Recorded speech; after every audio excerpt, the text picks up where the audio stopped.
Dia a todos e a todas, sejam muito bem-vindos ao programa Diálogos para 2030, preparando a cidade do Rio para o futuro.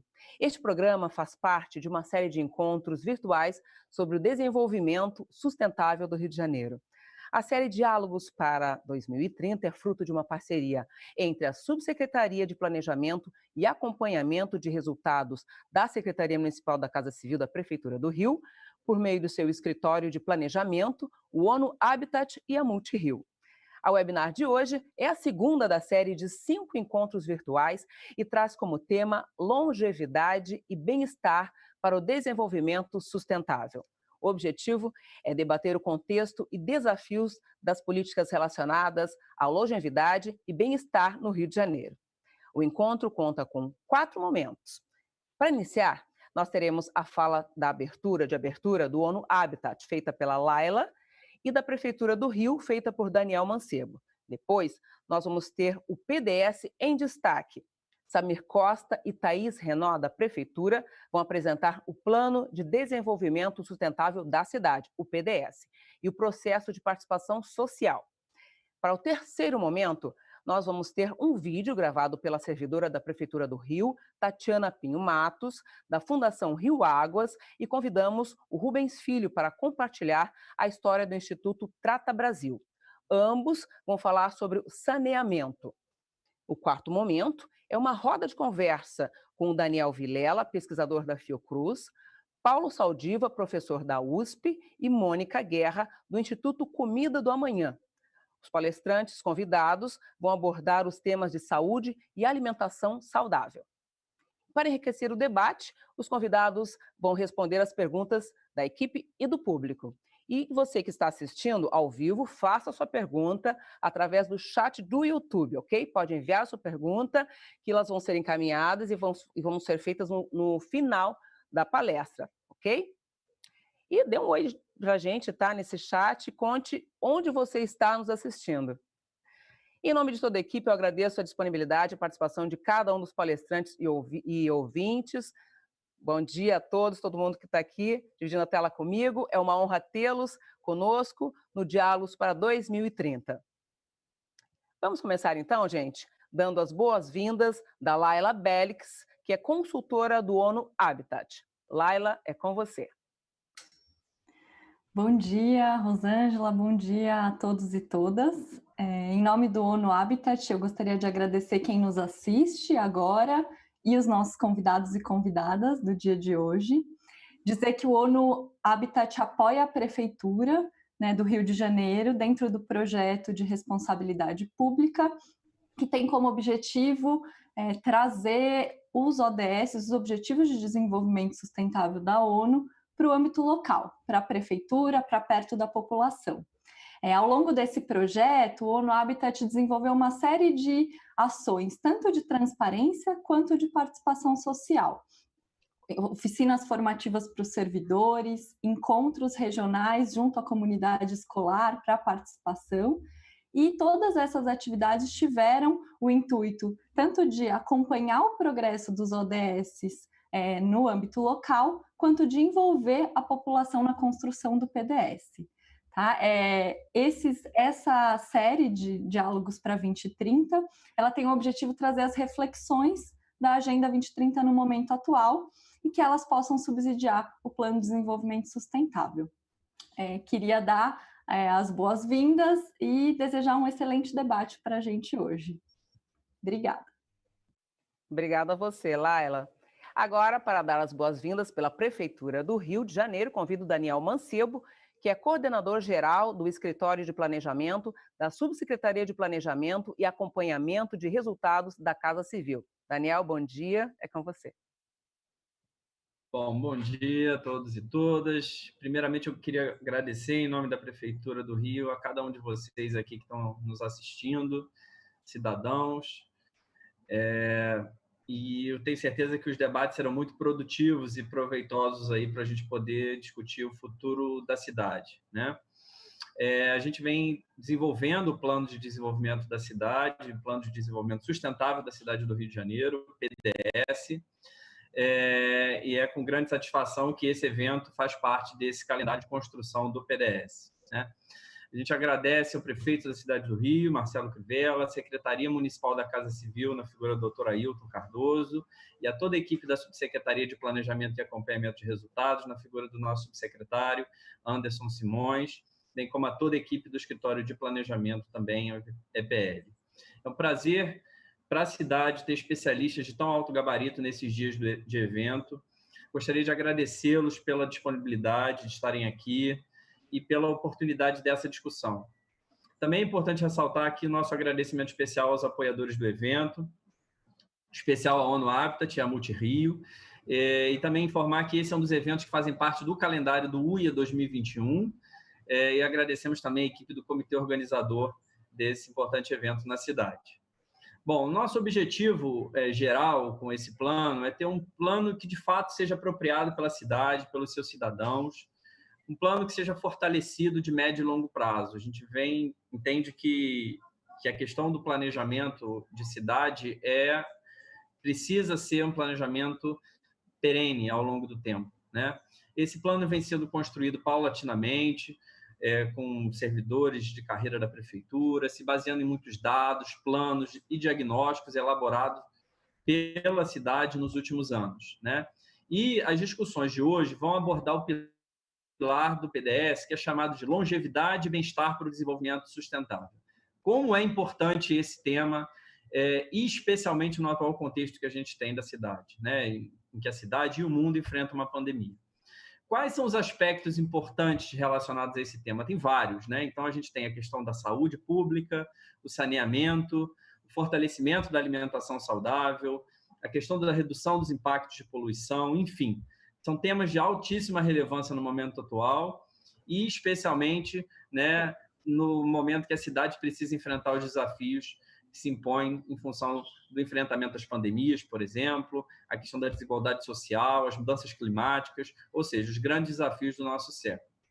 É importante ressaltar que, nesse momento que enfrentamos essa pandemia, né, isso ainda se torna mais evidente, mais importante. Então, questões históricas ligadas ao desenvolvimento urbano da cidade, especialmente de países em desenvolvimento, como, por exemplo, a necessidade do saneamento adequado, o desenvolvimento econômico-social, uma infraestrutura urbana que alcance a todos os cidadãos e cidadãs, é um ponto central, né? São pontos-chave para a gente poder alcançar, de fato, a sustentabilidade. Então, portanto, desejamos a todos um ótimo evento e aproveito para lembrar que vocês participem das ondas 3 e 4 de engajamento social, de participação social, que estão na internet do PDS. A gente vai falar um pouco mais sobre isso aqui.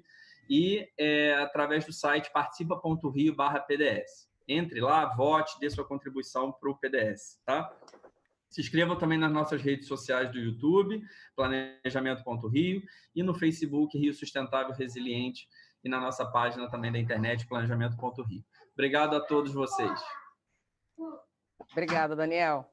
Agora vamos para o segundo momento deste encontro, o PDS em debate.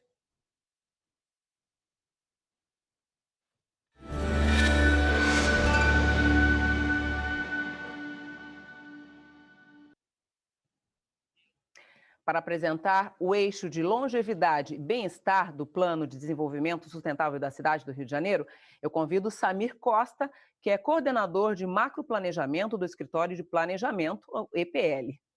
Com você, Samir. Olá, bom dia a todos e a todas. É sempre um prazer podermos falar de planejamento da cidade do Rio de Janeiro e podermos abrir um espaço como esse de engajamento das pessoas, do cidadão, do carioca, né, na construção do futuro da cidade que ele deseja viver, desenvolver sua economia, estabelecer seu cotidiano e construir a sua história. Então, é sempre um prazer a gente poder dialogar com o cidadão sobre isso. Para falar um pouquinho mais do plano, vou compartilhar com vocês uma apresentação, né?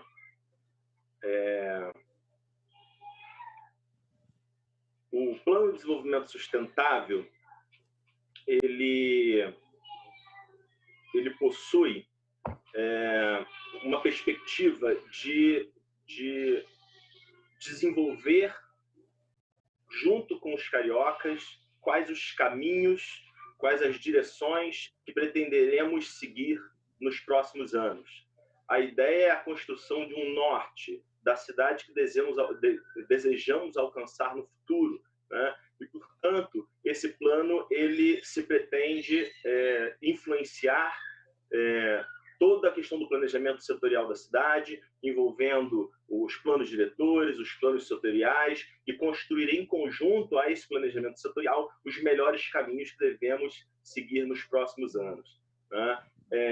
Então, o norteamento das ações da prefeitura no curto, médio e longo prazos, a definição da perspectiva, do desejo da cidade que queremos para 2050, e estabelecer o primeiro caminho, o primeiro 1/3 de ações e metas que devemos alcançar para os primeiros 10 anos, também faz parte do escopo desse momento. Obviamente, a gente está falando de construir uma visão para 30 anos e desenhar detalhadamente quais caminhos vamos trilhar nos primeiros 10 anos, né? O plano ele está sendo estruturado, né, em 5 grandes espaços, né? Um chamado Mudanças Climáticas e Resiliência, com forte apoio da rede C40, que envolve as maiores cidades do mundo, né, nessa rede, com um objetivo claro do enfrentamento das mudanças climáticas e a implantação de toda a agenda de redução de gases de efeito estufa e preparação das cidades para essas mudanças, né? São parceiros incansáveis na construção dessa perspectiva. Igualdade e equidade, cooperação e paz, longevidade e bem-estar, que é o foco do encontro de hoje, né? E em volta de todo esse arcabouço, a questão da governança, de como é que a estrutura pública, como é que a máquina pública tem que se organizar para dar conta de uma agenda tão plural e tão importante nesse processo. Para isso, além do C40, contamos também com o apoio muito forte da ONU Habitat, que está conosco também nesse encontro, do Unicef e do Instituto República, que nos apoia fortemente também nas questões da governança, tá? A estrutura do plano envolve a definição do tema transversal, que já vimos até agora, são aqueles 5 temas, e a construção de uma visão para cada um desses temas, o que chamamos de visão 2050. Cada tema transversal se divide em aspirações, que são temas mais especializados para essa perspectiva de 30 anos. Essas aspirações, aí sim, já entrando numa perspectiva de 10 anos, mais detalhada, em estratégias, essas estratégias em metas e essas metas em ações, muito bem explicitadas, né? A ideia é que essas metas envolvam o que nós estamos chamando de Agenda Rio 2030, como chamamos a questão da agenda dos ODS, de Agenda ONU 2030, a gente está falando de construir essa agenda que é global, no nível local, que é de fato onde acreditamos que todas as perspectivas, todos os elementos que são trazidos na agenda dos ODS serão implementados, né? Que é o nível local, o nível em que as pessoas desenvolvem seu cotidiano, né? Então, esses são os 5 temas transversais. Esses 5 temas transversais, cada um tem sua visão, e a divisão em 23 aspirações hoje. Toda essa construção ela não é feita apenas no âmbito do Escritório de Planejamento, da Subsecretaria de Planejamento. A gente tem toda uma articulação de um comitê de planejamento que envolve 49 órgãos da Prefeitura, são pessoas do alto gabarito da estrutura pública da Prefeitura, são, em sua maioria, profissionais de carreira da Prefeitura que estão já batalhando o desenvolvimento da cidade há muitos anos. Então, há uma qualificação muito grande na estrutura técnica da Prefeitura que está baseando toda a construção dessa agenda também. É importante ressaltar. E muito obrigado para o comitê e todos os órgãos que estão envolvidos com a gente nesse processo, tá? Aí temos a visão geral das aspirações, as aspirações envolvidas em cada um dos temas transversais, mas é importante que a gente detalhe um pouco mais o que estamos tratando no encontro de hoje, né? Então, na aspiração, no tema transversal longevidade e bem-estar, tratamos especificamente de 6 grandes aspirações: alimentação saudável e produção agroecológica é um elemento importante dessa agenda de longevidade e bem-estar. Espaços públicos arborizados, a ideia de termos a ambiência pública como um elemento central da melhoria do bem-estar do cidadão. Um foco específico na questão dos idosos e da necessidade da interação geracional, tratando de atividades laborais, atividades orientadas à participação social. A infraestrutura, a moradia e o transporte como elementos basais para a construção de uma cidade de boa qualidade, para um bem-estar de fato do cidadão. A saúde pública propriamente dita tem um espaço de destaque em uma das aspirações. A gente está tratando aqui, nessa aspiração 5, né, de saúde pública, de estratégia, de novas estratégias de saúde, de questões vinculadas a doenças sazonais, envolvendo as questões do clima, enfim, que são questões importantes quando a gente pensa, por exemplo, em arboviroses, né?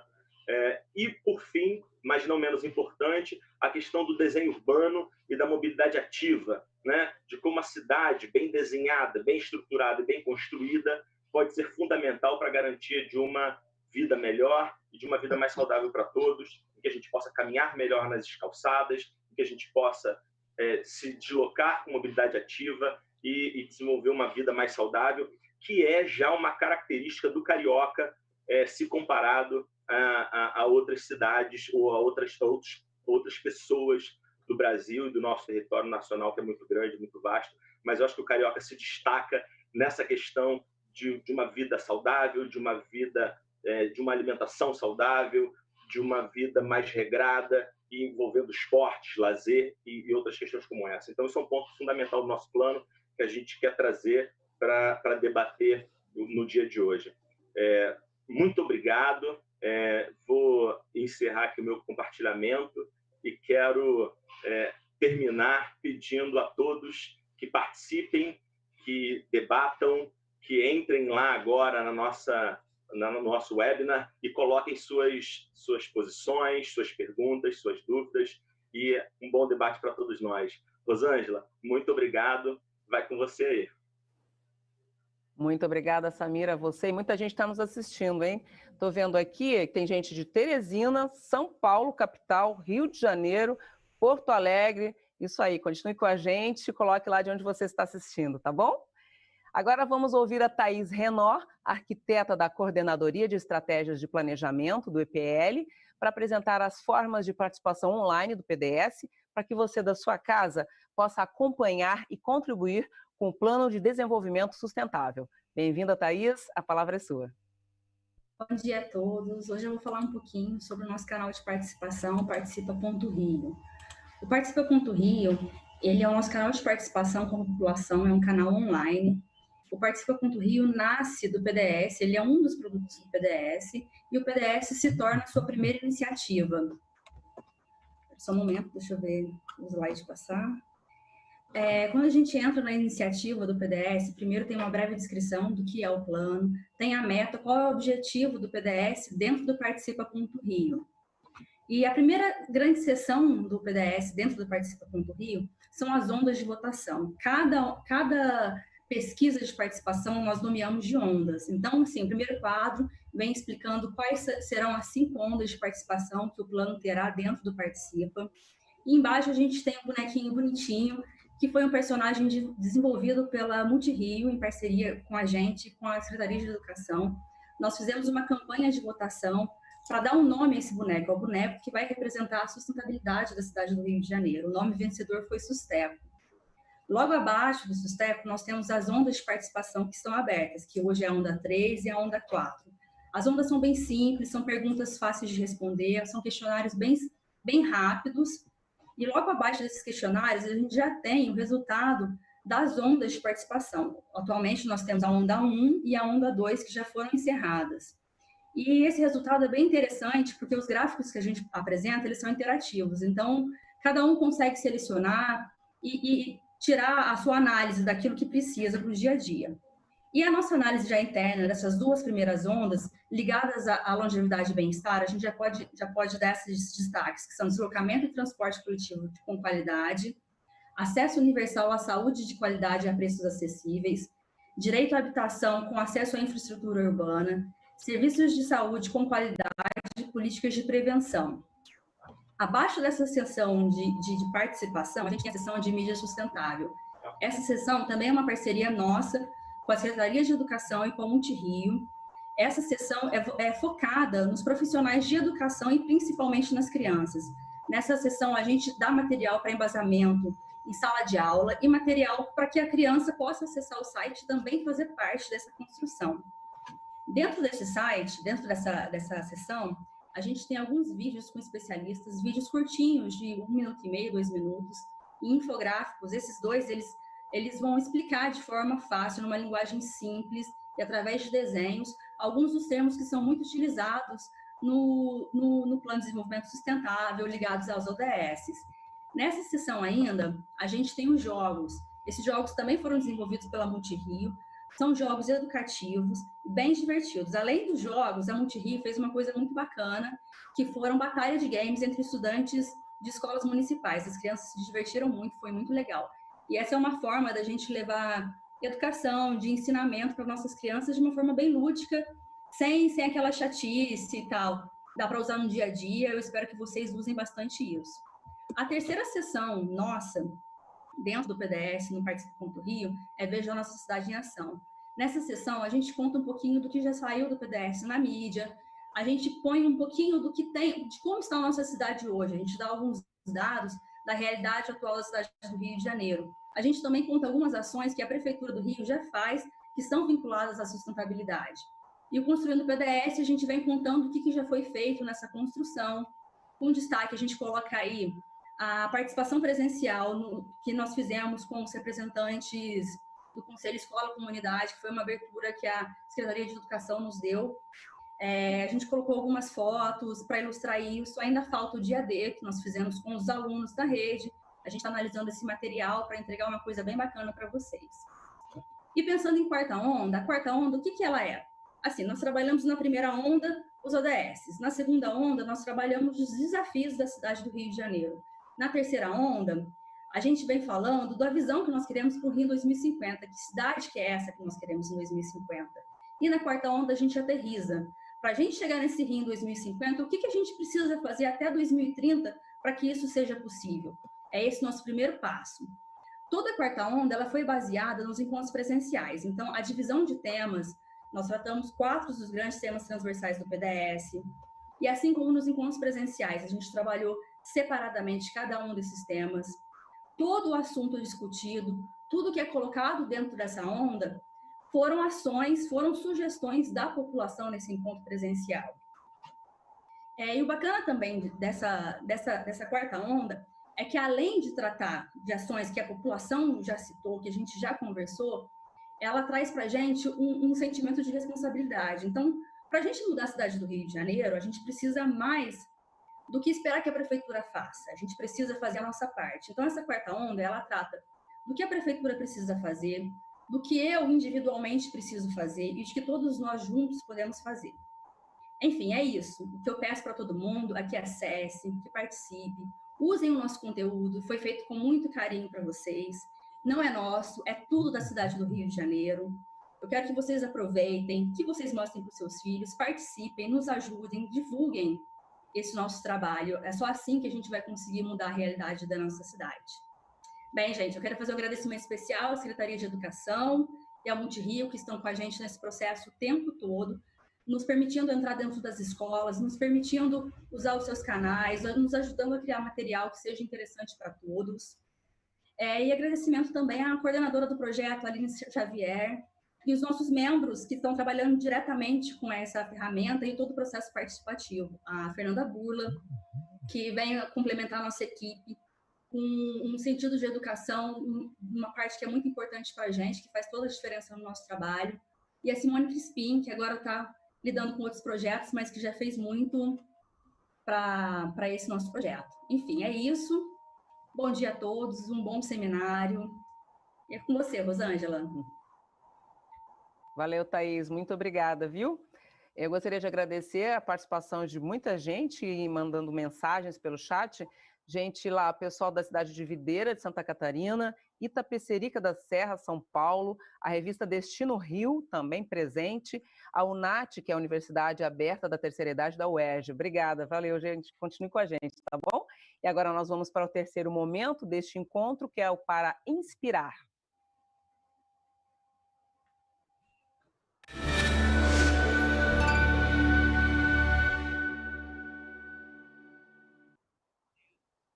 Agora que conhecemos mais sobre o PDS, vamos assistir a um vídeo gravado pela servidora Tatiana Pinho Matos, que é diretora de saneamento da Fundação Rio Águas, que abordará a relação entre saneamento e saúde. Bom dia, gente. Eu sou a Tatiana Matos, sou engenheira da Prefeitura, trabalho desde 2017 como diretora de saneamento da Fundação Rio Águas.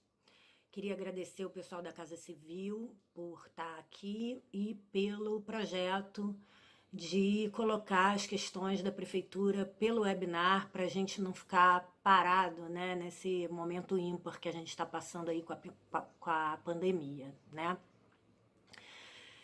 O tema hoje é longevidade e bem-estar, que na verdade tem tudo a ver com saneamento e saúde. Aquela frase clichê que o pessoal da área está acostumado, foi atualizada agora pela Funasa, e diz o seguinte: cada R$1 gasto em saneamento, você economiza R$9 com a saúde, né? Isso comprova a ligação direta entre saneamento e saúde. Eu acho que a gente evoluiu bastante, né, nessa última década, mas a gente ainda tem que evoluir, principalmente o Rio de Janeiro está precisando evoluir bastante nesse sentido. Eu trabalho especificamente com a concessão de esgotamento sanitário da Zona Oeste, né? Desde 2012 foi feito contrato de concessão, foram implantados aproximadamente 400 quilômetros de rede e reformadas as estações de tratamento da região. A maior está tratando 750 litros por segundo e outras de pequeno porte. O importante, né, desse trabalho é existir o contrato, existir um instrumento que a gente possa acompanhar e cobrar pelas metas e pelos indicadores. Isso faz com que a gente tenha, eu digo município, né, que a gente tenha mais controle sobre o serviço prestado.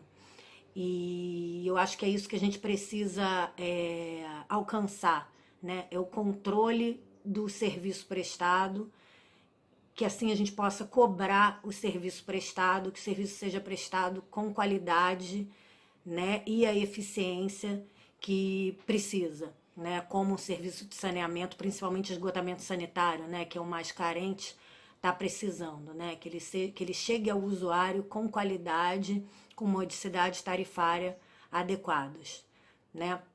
É isso que a gente está procurando. Bom, gente, um bom webinar para vocês. Obrigada. Muito obrigada, Tatiana. Gente, eu pedi para o pessoal falar de onde está, agora é muita gente, mas eu vou rapidinho aqui, eu vou dizer, tá? Pessoal do Movimento Longevidade Brasil presente, lá da África do Sul também estão nos assistindo, tá? E do Rio Grande do Norte e de Fortaleza, Ceará. Muito obrigada, viu? Continuando, vamos ouvir o caso do Instituto Trata Brasil, organização da sociedade civil formada por empresas com interesse nos avanços do saneamento básico e na proteção dos recursos hídricos do país. Para apresentar este caso inspirador, eu convido Rubens Filho, coordenador de comunicação do Instituto. Rubens é jornalista formado pela Universidade de Tatuapé, São Paulo, e mestrando em sustentabilidade, saúde e meio ambiente pela Universidade de São Paulo. Em 2019, liderou o grupo de comunicação do Comitê de Organização Internacional do 19º World Toilet Summit Brasil 2019. Muito bem-vindo, Rubens. A palavra é sua. Obrigado, Rosângela. Bom dia a todos os amigos e amigas que vão participar daqui a pouquinho também. Eu vou compartilhar a tela aqui com vocês para a gente conversar um pouco sobre o Instituto Trata Brasil, tá? Só para ter a certeza absoluta que todos estão enxergando a tela, tá? O Instituto Trata Brasil, como a Rosângela bem explicou, é uma organização da sociedade civil de interesse público. Somos formados por grandes empresas de vários setores, né? Não só de saneamento, mas também alguns outros setores. E a gente está desde 2007 no Brasil inteiro fazendo projeto social, trabalhando com dados de saneamento básico do ponto de vista de água e de esgotamento sanitário. É muito importante a gente deixar claro que o saneamento básico, na lei de diretrizes de 2007, ele trata outros 4 serviços, né? Além de água e esgotamento sanitário, a gente também fala sobre, no caso a lei fala sobre resíduos sólidos e drenagem urbana. Então, o Instituto Trata Brasil, ele fica muito focado no abastecimento de água para a população e a coleta e o tratamento de esgoto também. O grande trabalho do Instituto Trata Brasil é dar grandes números do saneamento, né, que são públicos, mas para deixá-los um pouco mais palpáveis, né, dinâmicos, para que a sociedade entenda do tamanho do problema. Então, só fazendo um panorama muito rápido, para depois eu avançar um pouco no que o Trata Brasil anda fazendo de propositivo, a gente tem aí esses números gerais que são um pouco preocupantes. 35 milhões de pessoas em todo o país não têm acesso à água tratada, né, à água potável.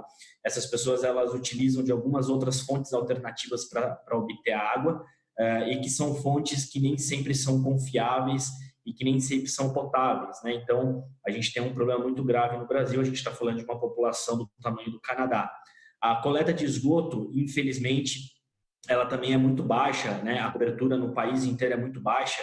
A gente tem 47% da população do país que não possui coleta de rede de esgoto. Essas pessoas, elas ou despejam o esgoto a céu aberto, ou elas, enfim, acabam utilizando alguma outra alternativa também que não seja segura do ponto de vista de saúde pública. Então, a gente está falando praticamente de 95 milhões de brasileiros que estão vivendo sem coleta de esgoto de maneira adequada. E, por fim, um outro dado que a gente sempre trabalha para conversar com o Brasil inteiro, com as autoridades e com a imprensa, é sobre o esgoto tratado. 46% do nosso esgoto é tratado. Do volume de que é gerado no esgoto no Brasil inteiro, somente essa porcentagem é tratada. Então, a gente tem ainda um número muito grande de volume de esgoto sendo gerado diariamente, que não é tratado. Para vocês terem uma ideia do que eu estou falando, a gente está falando aí de 5.715 piscinas olímpicas diárias de esgoto sem nenhum tipo de tratamento sendo despejado na natureza. É muita coisa, né? Para um país do tamanho do Brasil, é muita coisa.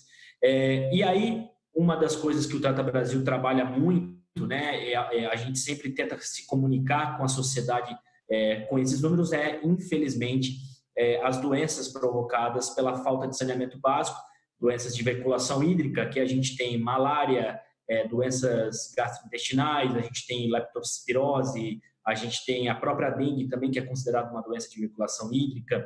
Enfim, a gente tem um conjunto de doenças que juntas formam esse arcabouço de doenças de veiculação hídrica. Em 2018, a gente tem um número bem alto de internações, passou de 230 mil internações por doenças de veiculação hídrica, e acho que o momento atual da pandemia, ela traduz, infelizmente, esse problema que o Brasil tem, especialmente na região norte. Então, são pessoas que estão hoje ainda competindo leitos com quem está sofrendo da Covid-19. Então, esses são os grandes números que o Trata Brasil trabalha, e esses são as grandes diretrizes que o Brasil trabalha. Que o Trata Brasil trabalha desde o abastecimento de água, a coleta e tratamento de esgoto e esse monitoramento sobre as internações por doenças, tá?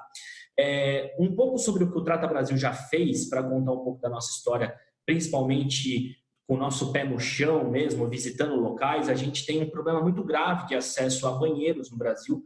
A gente está falando aí praticamente de 4 milhões de pessoas que não têm acesso a banheiro no Brasil. A gente fez um projeto com a Unicef, a Pastoral da Criança e a Unilever, alguns anos atrás, num semiárido brasileiro, onde a gente conseguiu levar a construção de banheiro e a reforma de banheiro para as escolas do semiárido. Então, para vocês que estão vendo do lado esquerdo, a gente está vendo um banheiro que era um banheiro improvisado de uma escola, e do lado direito, onde a criança está lavando a mão, é um banheiro já reformado e construído por nós, esses parceiros, para que essa prática né, de construção de banheiro, que parece uma coisa tão simples, se torne cada vez mais corriqueira em todo o país. Essa ação que nós fizemos no semiárido, ela gerou algumas outras reações, né, positivas de prefeitos de cidades próximas que reformaram as escolas e providenciaram melhor infraestrutura nas escolas desses locais. Um outro projeto também que o Trata Brasil participa até hoje é o projeto Água Mais Acesso. Ele acontece no norte e nordeste do Brasil. Ele tem o apoio do Instituto Coca-Cola Brasil, mas também tem o apoio de algumas outras instituições, como a Fundação Avina, a Fundação Amazônia Sustentável, o Instituto Iguá. É um projeto muito amplo e ele nasce de uma iniciativa, de um estudo feito por nós e pelo Instituto Coca-Cola Brasil para entender o acesso à água na região norte e nordeste.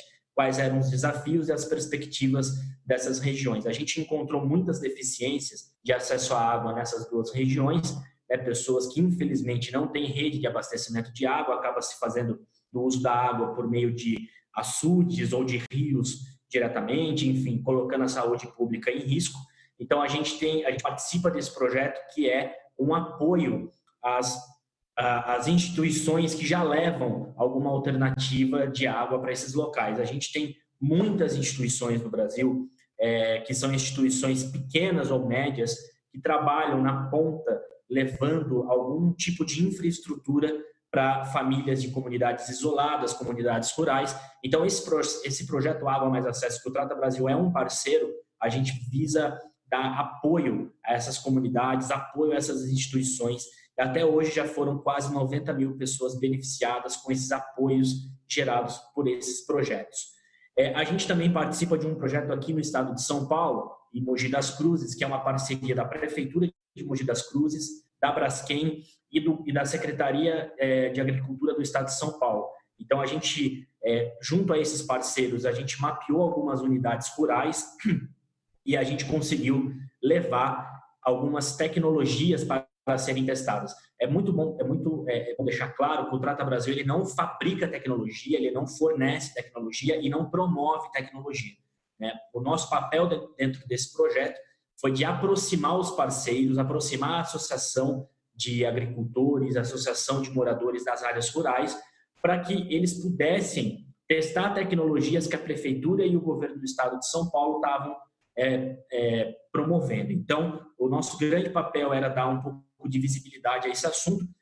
Para vocês que estão acompanhando, e alguns de vocês que trabalham com saneamento básico sabem muito bem que, infelizmente, as áreas rurais elas são as mais também defasadas em relação ao acesso à água e à coleta de esgoto. Então, esse projeto ele tenta dar um pouco de velocidade para esse problema em específico na área rural de Mogi das Cruzes. A gente já fez um projeto muito similar com a WWF Brasil, na região do Mato Grosso, no Pantanal, onde também existe uma grande área rural, né, ali naquela região, e a gente conseguiu também fazer uma conscientização das prefeituras com esse assunto.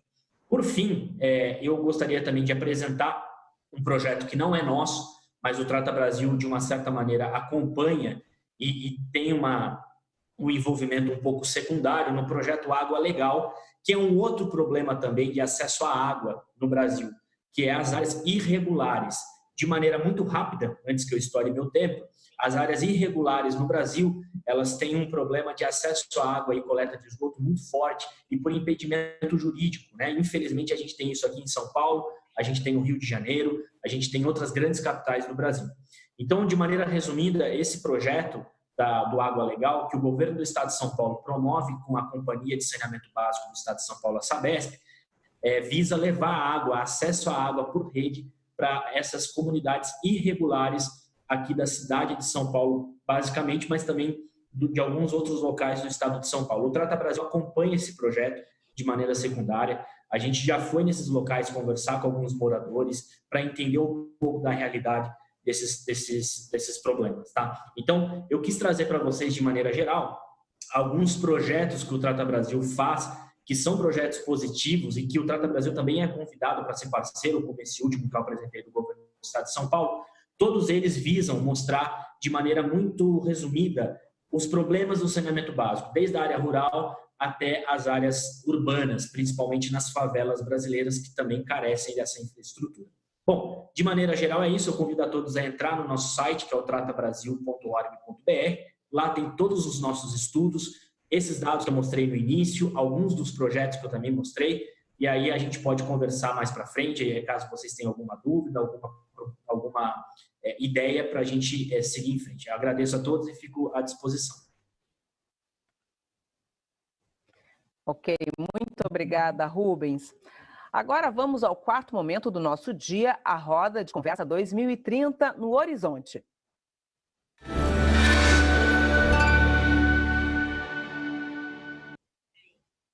Chegou o momento do debate sobre longevidade e bem-estar, o contexto e os desafios para o Rio de Janeiro, o 2030 no Horizonte.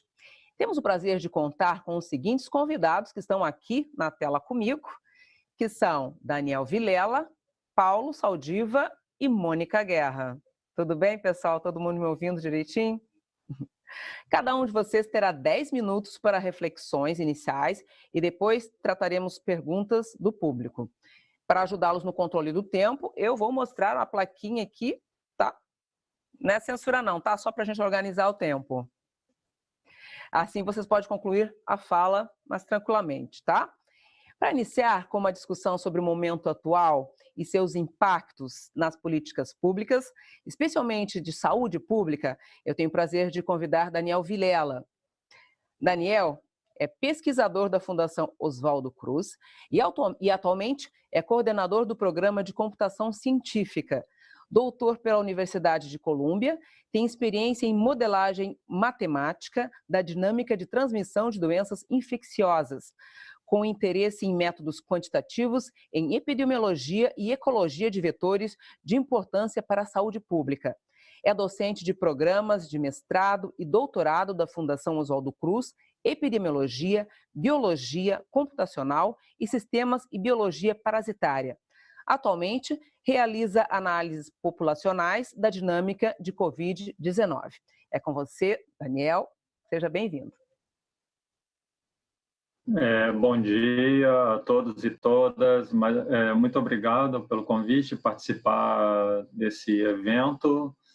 Eu saúdo a todos os participantes aqui, né? Vamos trazer hoje aqui para o debate, né, essas perspectivas nesse tema, né, de longevidade e bem-estar, né, mas dando um panorama aqui atual da pandemia e no momento posterior, né, o pós-pandemia, né. Que buscamos, né? Nós tivemos essas apresentações falando do planejamento sustentável da cidade, né? E a ONU definiu esses objetivos de desenvolvimento sustentáveis. Temos todos esses quadros aqui: erradicação da pobreza, fome zero, educação de qualidade, igualdade de gênero, todos esses quadros que colocam esse conjunto de 17 objetivos de desenvolvimento sustentáveis que a ideia é atingir a todos, alcançar a todos esses objetivos, né? E tem esse mantra que está aqui embaixo, né? Não deixar ninguém para trás, né? Para conseguir atingir a isso, a ideia é não deixar ninguém para trás. Pensando, por exemplo, em populações vulneráveis, quer dizer, todos têm que estar cobertos dentro do planejamento sustentável, né? Mas então, quando nós olhamos para esse conjunto de objetivos sustentáveis, temos um quadro, que é o ODS 3, né, o Objetivo Sustentável 3, que é saúde e bem-estar. Mas será que nós podemos olhar para isso de uma forma isolada? E acontece que não, né?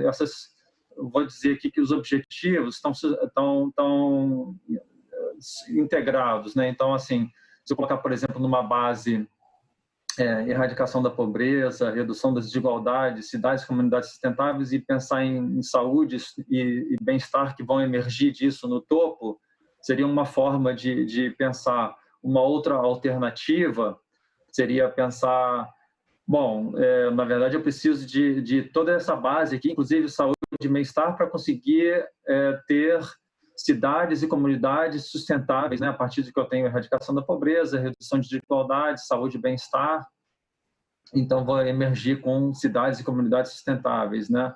Na verdade, eu vou dizer que todos esses objetivos caminham tem que caminhar de uma forma integrada, né? Então é preciso um olhar conjunto para alcançar os objetivos de desenvolvimento sustentáveis. A Fundação Oswaldo Cruz tem uma estratégia pensando a Agenda 2030, né? Então, olhando para esses desenvolvimentos sustentáveis, em particular os objetivos do ODS 3, que são da saúde, e os objetivos que são relacionados à saúde, mas, como eu disse, estão todos de uma forma integrada, né? Nós acabamos de ter essa apresentação, né, do Rubens, que fala sobre acesso à água, né, e saneamento. Então, tudo isso tem que ser de uma forma integrada. E aí, então, vou colocar esse gancho, né, para falar o que está acontecendo no momento atual, né, o que vem, né, de repente aparece essa questão da pandemia, né, então essa emergência do SARS-CoV-2, né, que é mais conhecido como, né, na mídia aí, como o novo coronavírus, né, no momento de pandemia. E o que eu trago aqui, essa curva, né, que é uma curva de crescimento epidêmico, né, que nós conhecemos, para quem trabalha com isso, né, que é o número de casos aumentando de uma forma muito acelerada, e é esse momento que a gente está, um momento muito crítico.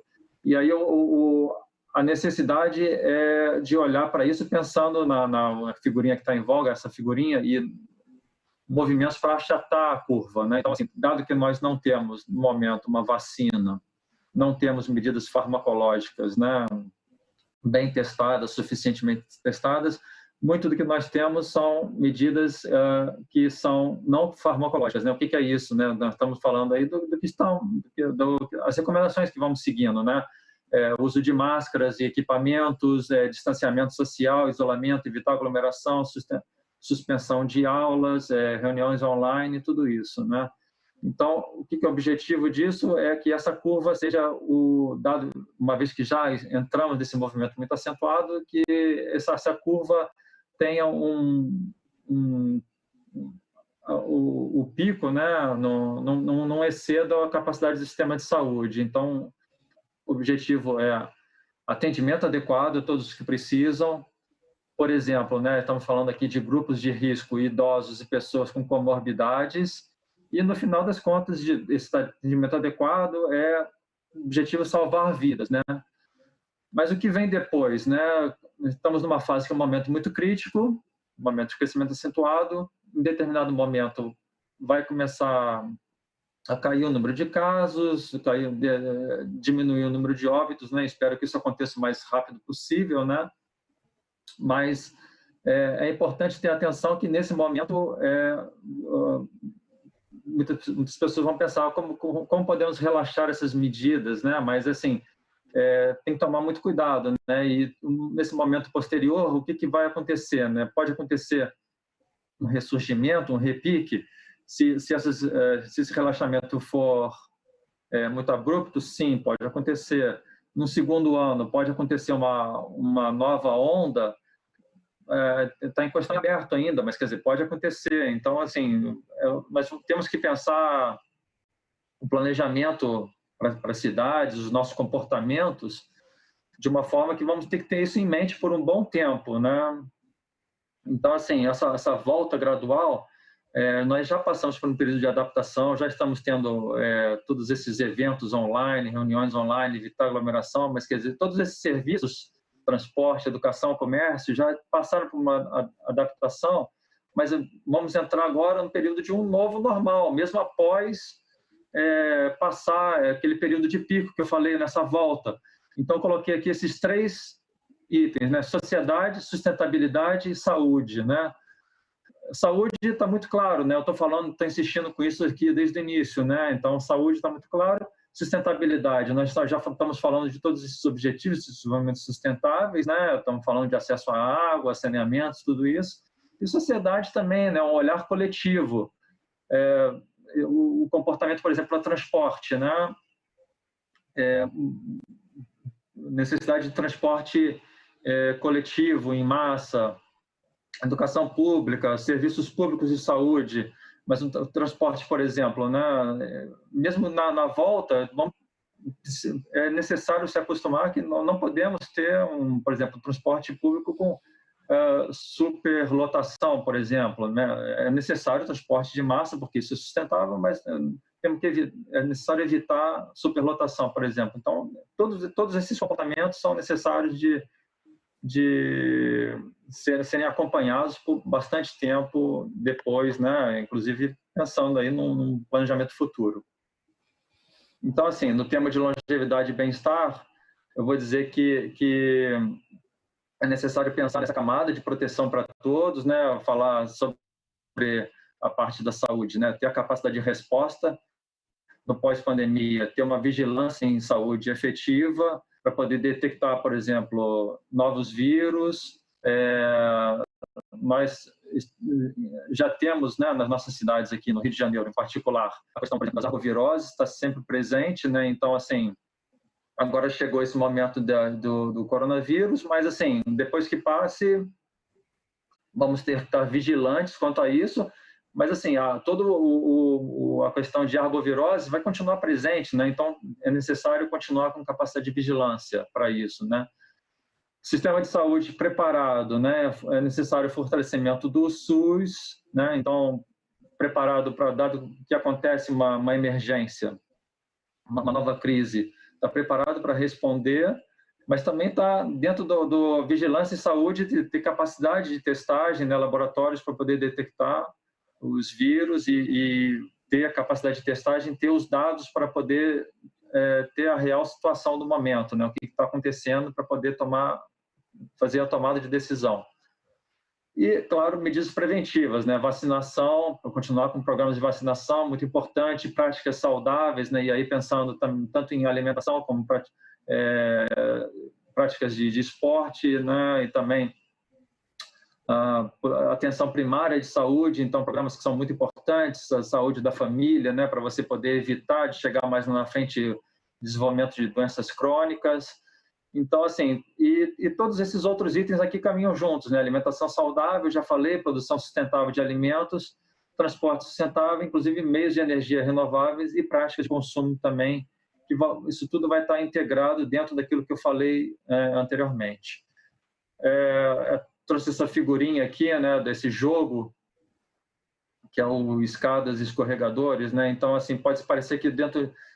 nós estamos com aquelas metas, né, de objetivos de desenvolvimento sustentáveis, então temos aquele olhar, né, 2030, 2050, o que queremos alcançar, e de determinado momento sofremos esse revés, né? Mas, assim, é importante lembrar que assim, temos que continuar caminhando, né? Mas, assim, não necessariamente vai ser uma coisa aleatória, né? Por uma questão de sorte ou azar que vamos subir muito, é necessário muito esforço, né? Continuar com essas ações integradas para poder alcançar esses objetivos, né? E também, dado que em determinado momento aconteça algum revés, né? Que esse movimento seja mitigado por conta de ações que sendo planejadas para poder alcançar dentro da saúde esses objetivos. Bom, então era isso que eu trouxe. Estou aberto aí, né, para todos os comentários, perguntas e mais uma vez muito obrigado, muito bom participar desse debate. Obrigado. Obrigada, Daniel. A gente responde, né? Vocês respondem as perguntas no final, tá bom? Sim, Agora claro. nós vamos apresentar os desafios para as políticas de saúde e bem-estar. Eu chamo Paulo Saldiva. Paulo é professor titular do Departamento de Patologia da Faculdade de Medicina da USP, foi membro do Comitê Científico da Escola de Saúde Pública da Universidade de Harvard, Estados Unidos, e membro do Comitê de Qualidade do Ar da Organização de Saúde. Concentra atividades de pesquisa nas áreas de anatomia patológica, fisiopatologia pulmonar, doenças respiratórias e saúde ambiental e ecologia aplicada. Foi diretor do Instituto de Estudos Avançados da USP de 2016 a 2020. É um prazer recebê-lo. Paulo, é com você. Bom, gente, muito obrigado pela oportunidade e falar sobre, ainda mais no Rio de Janeiro, né, que é uma cidade que todo mundo guarda no coração e, digamos, como esperança, como símbolo. Bom, eu sou um patologista, né? Atividade médica, eu estudo doenças através de microscópio. A gente vê biópsia, vê fluidos e faz autópsia. E foi nas autópsias das pessoas que morrem na cidade de São Paulo e que vem à Faculdade de Medicina, nós recebemos autópsias de toda a cidade, de gente que morre de causas naturais, é que eu descobri que dava para ler a vida, a impressão digital da cidade no corpo das pessoas. As marcas de poluição, a desigualdade, o acesso e, principalmente, a incapacidade que as pessoas tinham de cuidar da própria saúde, pois o ritmo frenético das cidades fazem com que a gente pense que não temos o direito de adoecer ou não temos condições de nos cuidar. Bom, nós vamos falar, eu vou colocar um pouquinho mais as coisas no contexto da pandemia, porque é um bom exemplo, é como se um vírus, uma estrutura de uns 60 nanômetros, milionésimos de milímetro, com muito poucas, uma estrutura muito simples, que não é capaz nem de se dividir por ele próprio, né? Ele depende de sequestrar uma célula nossa para poder se dividir. Ele deu um PowerPoint, uma ligação alta sobre como construir cidades e a importância do planejamento sustentável das cidades. Foi uma aula trágica, mas muito eloquente, dizendo que saúde, economia e toda parte de organização urbana tem a ver com o risco da doença. Ou seja, é um aviso, e eu vou chegar nisso. Bom, quando a gente constrói cidades, quando você sai de ser caçador-coletor, você conseguiu isso graças à produção de meios de alimentação, domesticação de animais. Alguns desses bichos, os animais, pularam para a gente, mas aumentou-se a população, né? Então, com isso, você passa de comunidades de 200, 300 pessoas, que eram os caçadores-coletores, e começa a criar aglomerações urbanas que têm milhares, envolvidos geralmente no mesmo espaço com pouco saneamento. Se, de um lado, essa proximidade enriqueceu o espírito humano e criou a civilização, né, a troca de experiências, por outro lado, compartilhamos germes. Teve outros efeitos colaterais. Como a gente tinha que fazer estoque dos alimentos, você começou a se preocupar com o futuro. Vai chover, não vai chover? Alguém vem roubar? Então, nós criamos ansiedade e, ao mesmo tempo, nós criamos a desigualdade, porque alguém estava produzindo, outro estava guardando, outro estava vendendo. E, com isso, nós começamos, nas cidades, cresce o conceito de desigualdade entre pessoas. Bom, então, as grandes pandemias sempre ocorreram em cidades. Se você é um caçador-coletor, como tem pouca gente, mesmo que um grupo tenha uma doença viral, ele é limitado naquele pequeno grupo. Então, as doenças que tem nos caçadores-coletores são doenças onde um vetor, por exemplo, um mosquito vai trazer para a gente malária, ou que vem pela água, né, como cólera. Mas não é o que acontece nas cidades, você tem a chance de troca interpessoal. Começou com a peste negra, que o reservatório era o rato. Esse rato saiu do Oriente, viaja pelos navios, nas cargas de navios, e a pulga do rato transmitia para a gente, depois a gente tinha peste. Episódios que destruíam 80% da população, provocavam uma desorganização social importante. Se imaginava na época que era o cheiro, a cidade, o miasma, uma emanação, limpou-se a cidade, se tirou o rato, se atira numa coisa, acerta noutra, mas também criamos a base de uma intervenção sanitária autoritária. Você fazia confinamentos, lazaretos, onde você isolava as pessoas, e quando você estava doente, emparedava-se a sua casa para você não contaminar os demais. Você morria só. Então, conseguiu-se, então, não que a doença e o método sanitário criou o autoritarismo urbano, mas ele cria as bases para uma intervenção sem precedentes na vida das pessoas. Quando a população das cidades aumentou, porque a peste deixou de dizimar a grande número da população, você teve a primeira grande pandemia global de transmissão direta, que foi a varíola, e a varíola foi. Então, você sai de uma doença que foi da Idade Média até o Renascimento, quer dizer, ela começa na Antiguidade, que era a peste, mas se estende até o século XVIII, e temos uma pandemia viral no século XVIII, que é de transmissão pessoal, pelo crescimento das cidades, a primeira revolução industrial e formação e aglomeramento de pessoas em habitações muito próximas. Ela foi controlada por uma primeira coisa que se chamou vacina, que quando você inoculava a pústula das pessoas com formas mais benignas nas outras pessoas e tinha uma espécie de proteção e começa digamos, o que seria a medicina científica. A ter controlada a varíola, veio o cólera. O cólera era causado por uma bactéria que está na água, o vibrião colérico, né, que se transmitia a partir das fezes. Mas para você ter uma pandemia de cólera, você precisava ter mobilidade. Ou seja, foi necessário que inventasse um navio a vapor. Se você era portador de cólera e queria atravessar um oceano, possivelmente você morreria e levaria consigo toda a sua tripulação. No navio a vapor, mais os canais de Suez e Panamá, permitiu que se transmitisse a doença. Como transmitimos, por exemplo, a varíola para os índios, né? Por exemplo, quando o Colombo chega em Hispaniola, que é São Domingos e Haiti, Haiti e República Dominicana, perdão, você tem tinha mais ou menos 800 mil indígenas na região. 20 anos depois tinha menos de 15 mil. Foi a varíola que dizimou, quando a troca. E os espanhóis, ao perceberem que não iam conseguir colonizar aqueles índios, foram buscar escravos na África.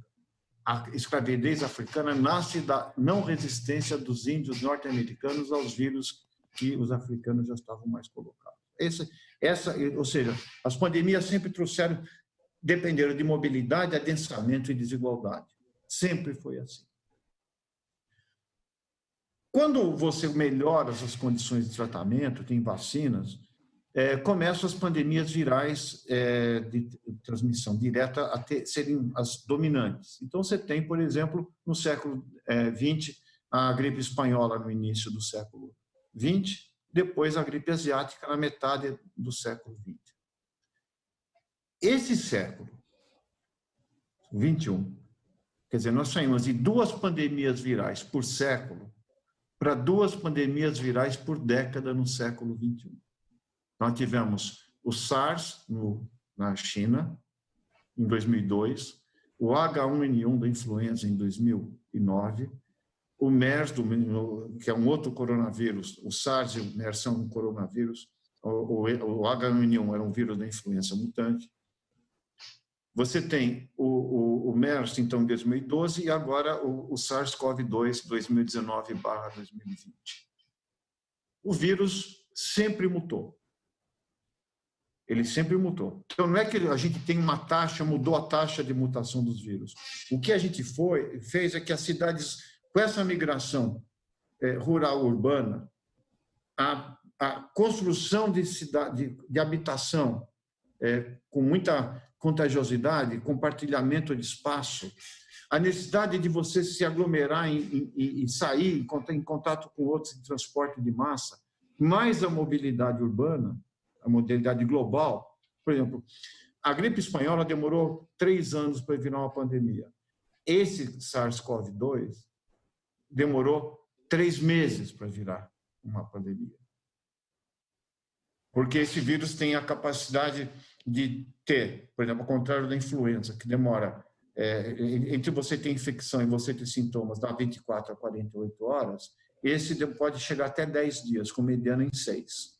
Portanto, em 6 dias você viaja por muitos lugares e você pode embarcar num jato e levar, de um ponto de vista transcontinental, essa doença para qualquer continente. E não foi à toa que os lugares que tiveram na Europa o primeiro impacto foram aqueles que receberam mais turistas. Itália, França e Espanha. Ou seja, o vírus não depende mais de barco a vapor, de navio a vela ou de migrações humanas.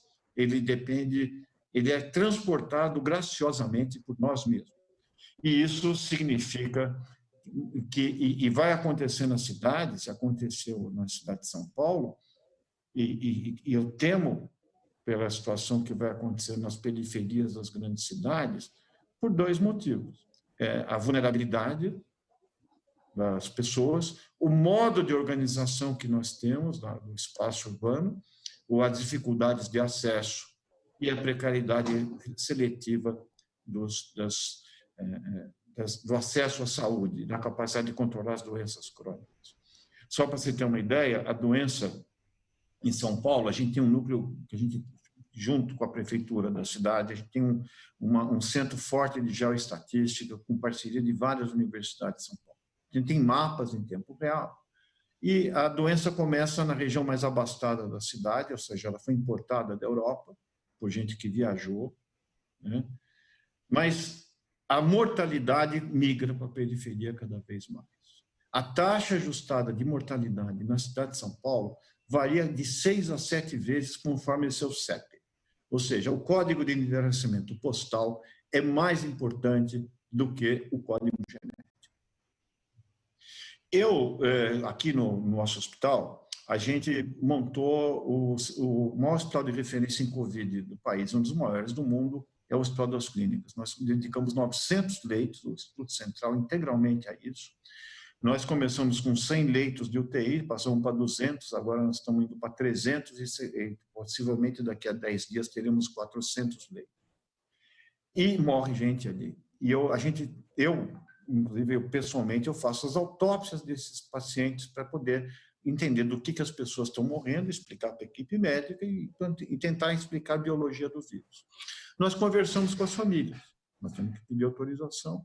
A gente usa uma autópsia minimamente invasiva, a gente não abre o corpo, a gente utiliza métodos de imagem para coletar e proteção da equipe, porque é uma doença bastante contagiosa, mas a gente conversar com a família. E a gente percebe que no nosso segmento populacional com o hospital público, as pessoas que morrem, elas não é que elas não estavam não informadas do risco. Elas tinham pleno conhecimento do risco. Ou as idosas que estavam em casa, alguém da casa ia buscar o sustento, tinha que sair, e transportava isso, ou a própria pessoa. Nós tínhamos motorista de Uber, tem uma criança aqui, de 11 anos, que morreu porque ela foi cuidar de uma tia que tinha Covid a pedido da mãe, e ela se julgava imune pela idade, e morreu. E isso mostra que a gente está tendo com a faixa etária mais baixa de todos os países que começaram a pandemia. Ela deixou de ser uma doença de idoso ou de gente diabética ou hipertenso, passou a ser também doença dos que menos têm. O desafio, então, da desigualdade urbana e a construção de uma cidade mais saudável e de maior acesso à saúde é o desafio da sustentabilidade. Porque não é o CEP, não é o lugar, mas essa unidade de endereçamento postal traduz uma série de propriedades do espaço urbano, da morfologia, da sua forma de gestão, do acesso, do tempo que as pessoas têm livre para cuidar de si mesmas, do tempo que elas perdem no transporte e têm maior chance de compartilhar um inóculo viral. O Brasil, infelizmente, na minha opinião, será um laboratório para explicar como que a construção do espaço urbano e as desigualdades nele contidas modificam a biologia do vírus. Ou seja, como médico, eu vou entender que existe uma quantidade enorme de informação que não pode ser explicada por aquilo que eu faço, que é o microscópio, a molécula ou o tecido. E isso talvez seja a mensagem principal, né? E agora, dentro dessa tragédia, nós vamos ter que criar as condições, porque enquanto está morrendo gente, tudo bem, dependendo do nível também, né, econômico, da visibilidade das pessoas, também vai fazer pouca coisa. Mas agora toda a economia parou. E isso é que vai fazer a diferença no mundo. Nós vamos ter, junto da tragédia, já eu vou terminar, pessoal de saúde, o colapso, nós vamos ter o colapso econômico. E aí, talvez, pelo dinheiro perdido, se tenha métodos para fazer cidades mais saudáveis, porque você não consegue, numa doença infecciosa, você não consegue segregar por saúde. Todo mundo fica preso em casa. Todo mundo está perdendo dinheiro. Então, esse vírus nos igualou no sofrimento.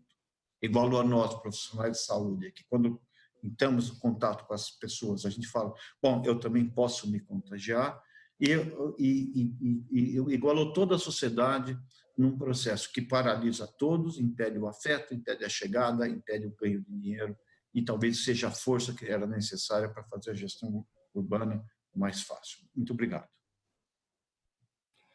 Muito obrigada a você, Paulo.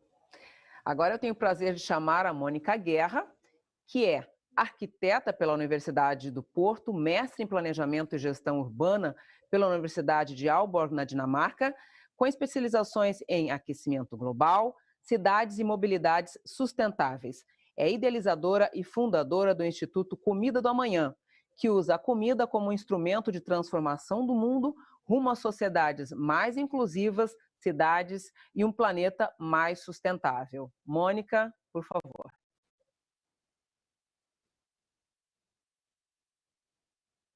Olá, estão me ouvindo? Tudo certo. Tudo certo. Bom dia. Obrigada, Bom Rosângela. Obrigada a todos, obrigada pelo convite. É uma honra poder participar desse debate.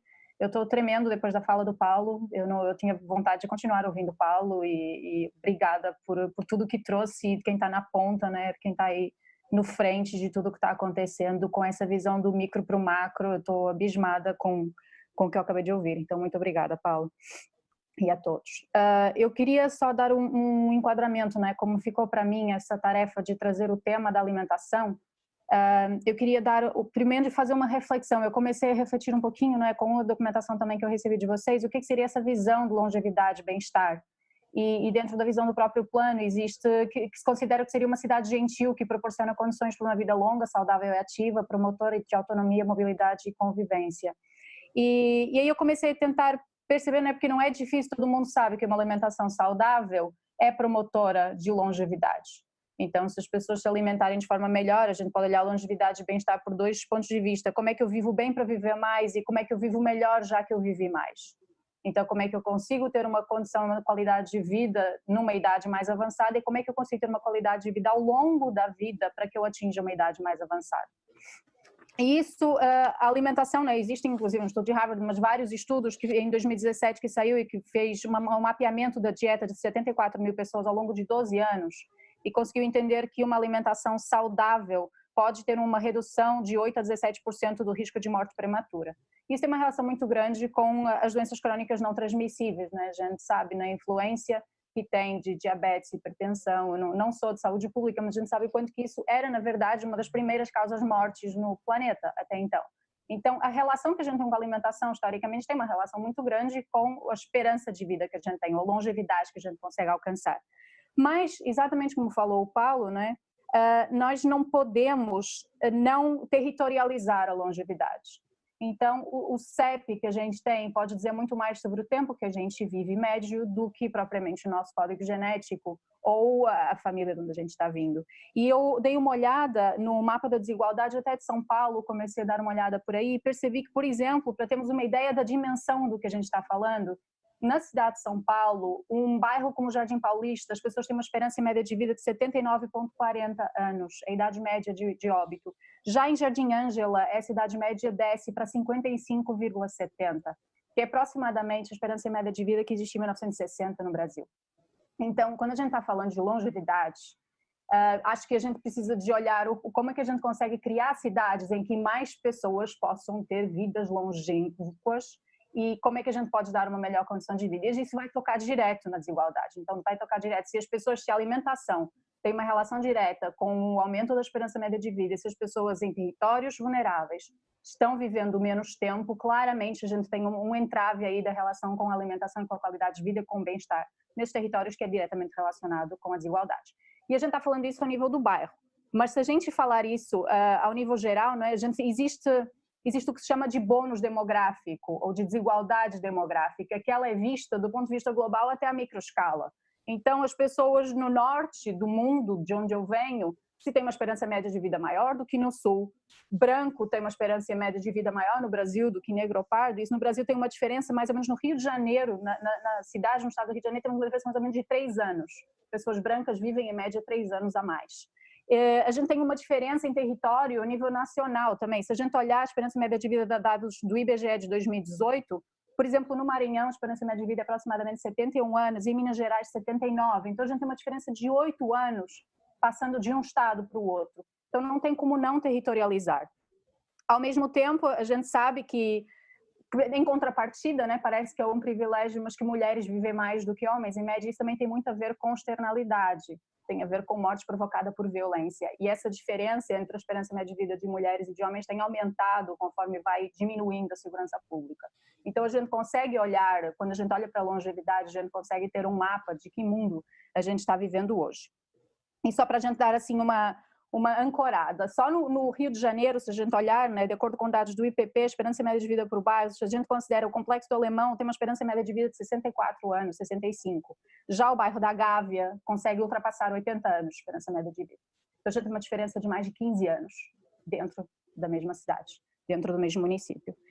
E isso acompanha muito o IDH. Então é muito óbvio, se a gente quiser fazer essa leitura, é muito óbvio. E aí eu pergunto, né, a pergunta que se coloca é, mas então tá, se é tão difícil alcançar uma alimentação saudável adequada, será que essa alimentação saudável adequada é algo tão esdrúxulo, é algo tão inacessível? Será que a gente não sabe o que é uma alimentação saudável adequada? E não é o caso.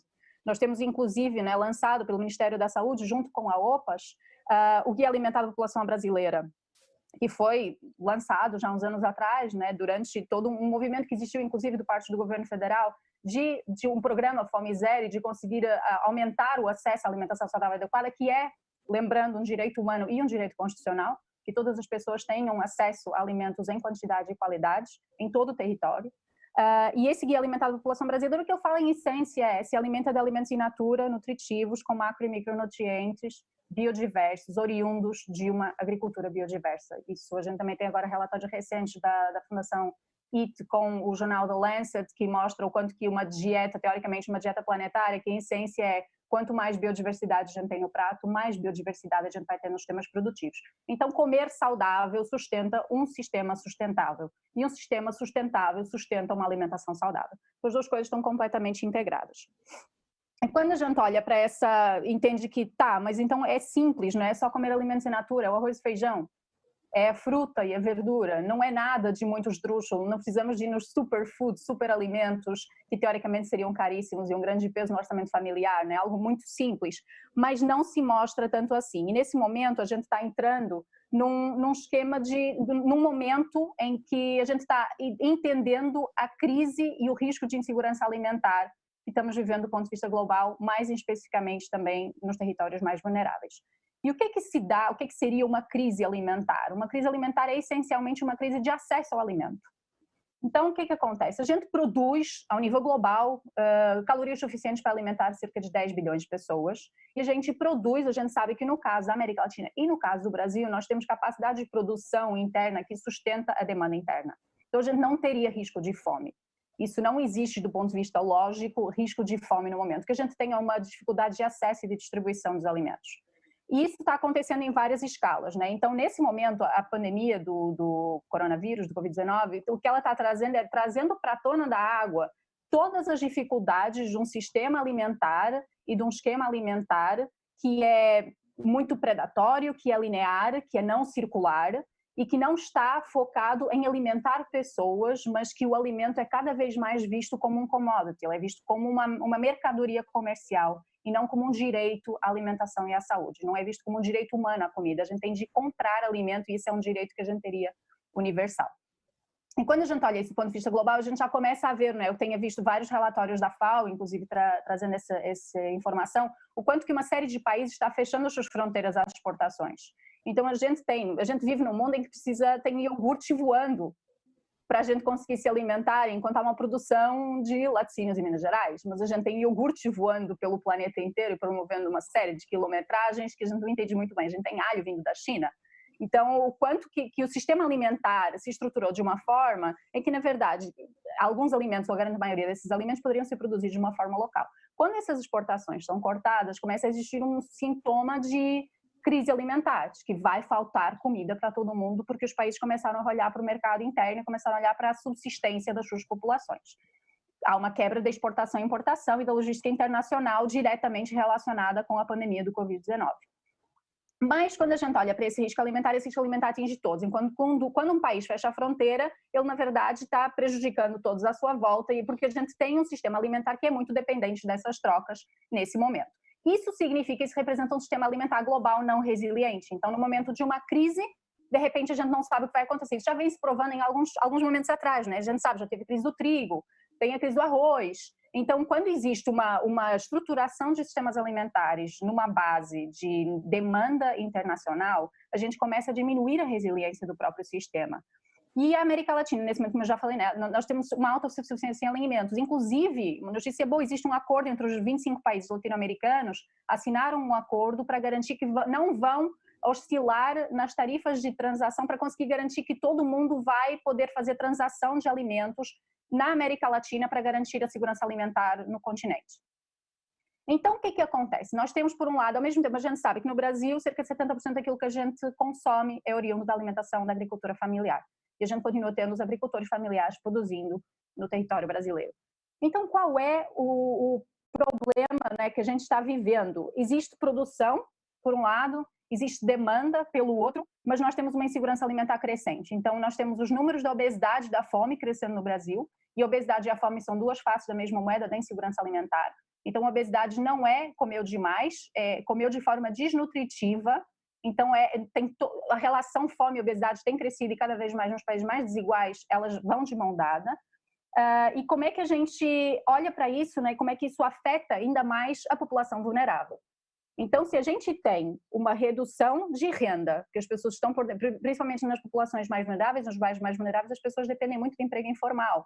Então, a gente tem uma redução da renda dos núcleos familiares, a gente tem uma menor disponibilidade de alimentos, porque existe uma dificuldade de distribuição dos próprios agricultores familiares nos centros urbanos. A gente está, inclusive, isso está sendo uma discussão que está sendo agora, o próprio Conselho Municipal do Rio de Janeiro emitiu uma nota de preocupação que está acontecendo no município, que os produtores da região serrana, porque o Rio de Janeiro tem que se olhar como centro metropolitano e capital estadual, né? Não dá para olhar só para a cidade de uma forma isolada, e principalmente quando a gente fala de entrada e saída de alimentos, a gente tem de olhar para a fronteira de uma forma muito mais diluída entre o rural e o urbano.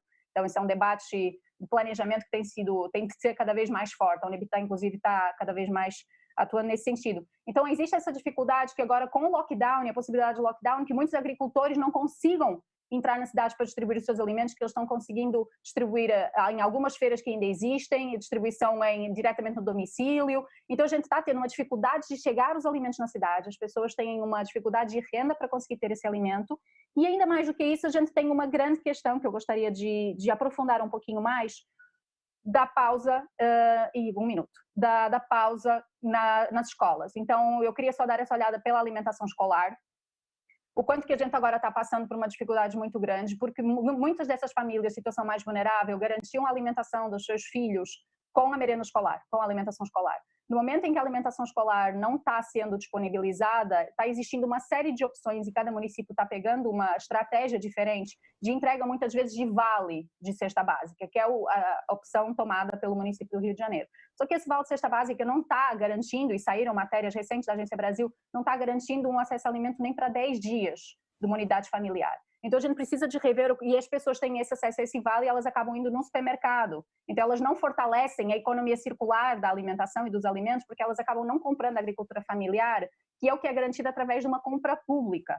Então, se o próprio governo compra da agricultura familiar e entrega nas escolas, dentro de um esquema que vem do Programa Nacional de Alimentação Escolar, né, do PNAE, a gente garante subsistência para o agricultor e a garantia de que ele vai vender para compra pública, a gente garante uma alimentação de qualidade, porque é proibido, de acordo com as normas do PNAE, a alimentação ou alimento ultraprocessado dentro das escolas, e a gente garante que essas famílias não têm que se preocupar com esse peso da alimentação dos seus filhos durante o período escolar. Nesse momento isso está bloqueado, então a gente está vendo esse caso da alimentação escolar já traz à tona da água uma série de questões que a gente tem de entender como é que esse sistema pode ser mais resiliente. E a distribuição dessas cestas, para elas poderem ser uma distribuição não de vale, mas do alimento, tem enfrentado graves problemas e graves entraves na distribuição. Então, a questão da distribuição é uma questão muito importante. Então, eu queria só concluir trazendo um pouquinho isso, né? Existe comida para todo mundo, existe produção, existe demanda e existe ao mesmo tempo fome. Então, como é que a gente consegue unir essas pontas? E esse é o papel de um planejamento, que seja um planejamento olhado para a sustentabilidade e para a saúde das pessoas.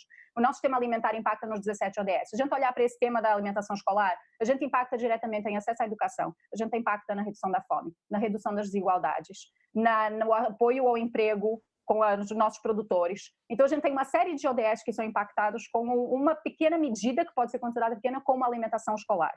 Mas, ao mesmo tempo, a gente precisa de olhar para o sistema alimentar de uma forma resiliente que seja integrado, que seja interdisciplinar, que seja intersetorial e que promova a participação popular. Então, a gente precisa de cada vez mais reforçar os conceitos de segurança alimentar. A gente teve um desmonte do conceito de segurança alimentar ao nível nacional, porque a gente tem de ouvir a população, a gente tem de ouvir os representantes do movimento dos agricultores, a gente tem de ouvir as pessoas de diversas secretarias, diversas escolas, para conseguir entender onde é que essas demandas existem. E, ao mesmo tempo, como é que a gente consegue reforçar a compra pública dos alimentos e como é que consegue ter redistribuição que sejam capazes e acesso à alimentação frescos pela cidade. Isso faz parte do planejamento das cidades também. Como é que a gente consegue garantir que existem feiras livres com acesso ao alimento? Como é que a gente consegue garantir que as pessoas no seu circuito de trabalho, muitas vezes 3 horas de deslocamento quando a gente voltar ou entrar no novo normal, como é que elas têm acesso a alimentos saudáveis no seu dia a dia, no seu deslocamento? E só aí a gente vai conseguir começar a olhar na construção de um plano de segurança alimentar que seja completamente integrado entre diversos departamentos. A gente vai começar a pensar a cidade como um território de direitos.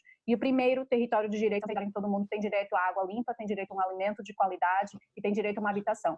Então, introduzir a alimentação dentro de uma pauta fundamental do planejamento urbano é cada vez mais importante, tem sido muito negligenciado ao longo do tempo, se acreditando que produção rural depende do Departamento de Desenvolvimento Rural e que a distribuição de alimentos pode ser entregue nas mãos do poder privado. Então, a gente precisa, de fato, de incluir o acesso à alimentação, e essa crise está trazendo isso de uma forma escancarada, para que todo mundo possa ter acesso a uma alimentação digna, de base, e que a gente consiga reduzir essas desigualdades e aumentar a longevidade nos territórios mais vulneráveis e garantir que todo mundo tem direito a um bem-estar e a uma vida saudável. Obrigada. Desculpem, eu excedi um pouquinho o tempo. Ok, obrigada. Obrigada, gente. Muito obrigada, Paulo, Mônica, Laila, Daniel, Thaís, Rubens, Samir, pela excelente abordagem, excelente palestra que vocês deram aqui para a gente, tá? Nós vamos começar a nossa conversa aqui, a resposta, as pessoas perguntando, vocês respondendo. Antes, eu quero só salientar aqui e agradecer as pessoas que estão em Niterói, Goiânia, Rio de Janeiro, capital, Dianópolis, no Tocantins, outra pessoa da África do Sul, a Secretaria de Meio Ambiente de Porto Alegre. Muito obrigada por nos acompanhar, tá? E também eu quero dar um recado, que é o seguinte, eu quero que as pessoas que estão fazendo as perguntas pelo chat, eu queria que reforçar para que nos assistem e a participar na construção do PDS. Acesse o participa.rio e diga o que é mais importante para o seu bairro. Esse plano é da nossa cidade, tá? Vamos então, tudo certo, né, Daniel? É esse recado, né? A gente tem que estar sempre reforçando isso, né? Então vamos, gente, para as perguntas que vieram do público. Vou olhar aqui, muitas perguntas. Desculpa, antes das perguntas, alguns comentários rápidos. A Mariana Barbosa disse que é fundamental a inclusão das crianças nessa construção. Sou de Porto Alegre e estou achando interessantes as propostas sobre o tema. Parabéns pela iniciativa. A Andréia, excelente explicação, doutor Paulo. Entender a cultura da sociedade e as formas de contaminação, excelente depoimento. Vamos lá. Primeira pergunta para o Rubens. Como comunidades com dificuldades de acesso à água podem lidar neste momento de pandemia em que a higiene é tão importante? É uma pergunta que nós estamos recebendo constantemente aqui no Trata Brasil, justamente por aquilo que eu comentei durante a minha apresentação. Infelizmente, muitas comunidades irregulares do Brasil, né, e eu não falo especificamente de um estado ou de uma cidade em específico, eu falo realmente de todo o país, elas enfrentam problemas na justiça. Então, você tem um impedimento jurídico para que essas pessoas recebam serviços públicos. E serviços públicos se caracterizam o acesso à água e a coleta, que nada mais é do que o afastamento dos esgotos.